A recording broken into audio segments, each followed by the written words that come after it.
نن موږ خبره کوو په بي اس ډینټل ټیکنالوژي باندې.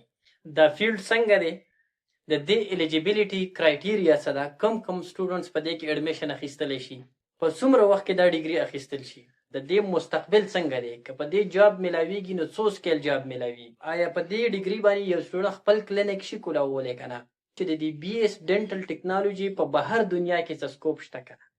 راځو د ټولو نه اول د الیجیبیلیټي کرایټیریا ته. د دې بي اس ډینټل ټیکنالوژي دپاره شرط اف اس سی پری میډیکل، چې کوم سټوډنټ اف اس سی وکړه او پری میډیکل یې ویلو، بس دا سټوډنټ اوس په بي اس ډینټل ټیکنالوژي کې ایډمیشن اخیستلی شي. د دې دپاره همدغه الیجیبیلیټي ده.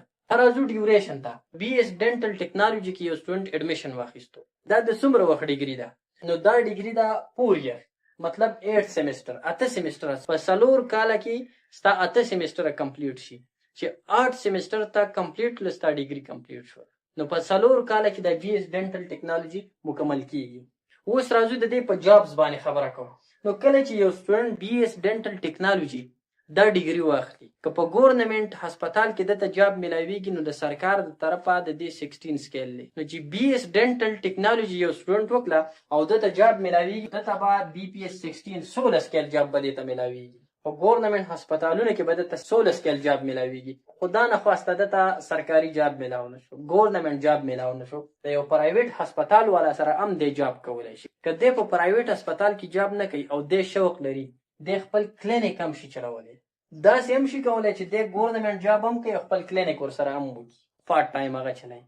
داسې هم شي کولی چې دی د پرایویټ هسپتال والا سره جاب کوي او بیا په پارټ ټایم باندې دی خپل کلینیک کوي. نو که دلته سرکار جاب میلاویږي نو 16 سکیل به میلاویږي، که د سرکار جاب نشته دی پرایویټ جاب کوي، پرایویټ هسپتال کې هم دی جاب کولی شي او د دې سره دی خپل کلینیک هم کولاولی شي. دی به د غاښو هر قسم علاج کوي، غاښو چې څومره بیماریانې دي د هغو علاج به دی کوي. نو ګورنمنټ جاب هم د دې میلاویږي، پرایویټ جاب هم دی کولی شي او خپل کلینیک هم دی کولی شي. مستقبل یې ښه دی. که دی غواړي دا ټیچینګ هم کولی شي، کوم چې میډیکل او ډینټل کالجونه دي او یونیورسټۍ دي، که غواړي نو دی په هغه کې د ټیچینګ جاب هم کولی شي. اوس راځو دې ته چې آیا په بهر دنیا کې د دې څه سکوپ شته که نه، په بهر دنیا کې د دې څه جاب شته که نه. نو او بالکل په یو اس ای کې، په کنیډا کې، په یو کې کې، په ګلف کنټریز کې، سعودي عرب کې، په دوبۍ کې، په عمان کې، په قطر کې، په میډل ایسټ کې، په دې ملکونو کې د دې ډېر غټ سکوپ دی.